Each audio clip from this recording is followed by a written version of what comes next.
আসসালামু আলাইকুম। আমি উম্মে ফাতিহা।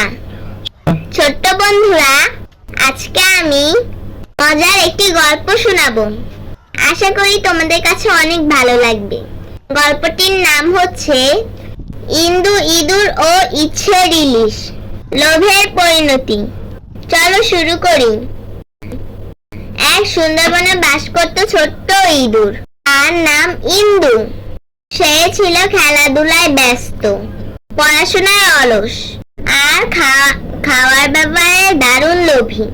তার মা সবসময় বলতো, ইন্দু, বেশি খেও না, লোভ করো না। লোভ করলে আল্লাহ পছন্দ করেন না।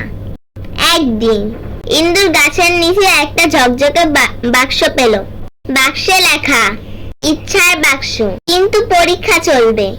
ইন্দু ভাবলো, আহা, আল্লাহ তো সবকিছুই দিতে পারেন, আমি এই বাক্স দিয়ে সব পাবো। সে বলল, ইলিশ মাছ চাই। সঙ্গে সঙ্গে ইলিশ মাছ এলো। ইয়া বড় আইসক্রিম চাই। সঙ্গে সঙ্গে আইসক্রিমও চলে এলো। এবার ইলেকট্রিক গাড়ি চাই। সেটাও এলো সঙ্গে সঙ্গে। তারপর সে বলল, আমি চাই সবকিছু আমার হোক, অন্য কেউ কিছু না পাক।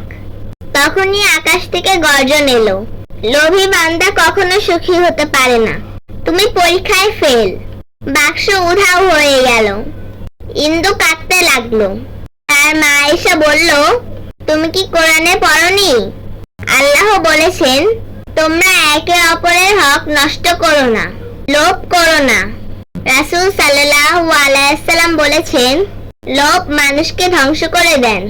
ইচ্ছে থাকলে পরিশ্রম করতে হবে, শর্টকাট নয়। লোভ করলে বরকত চলে যায়। সবচেয়ে বড় জাদুর বাক্স হচ্ছে দোয়া, পরিশ্রম আর ধৈর্য। আল্লাহ বলেন, যে ধৈর্য ধরে আমি তার সঙ্গে আছি। ইন্দু ভুল করেছিল, কিন্তু আমরা করব না, ইনশাআল্লাহ। চলো সবাই মিলে লোভকে বিদায় বলি আর আল্লাহর উপর ভরসা রাখি। ভালো ভাববে, ভালো থাকবে। আল্লাহ হাফেজ।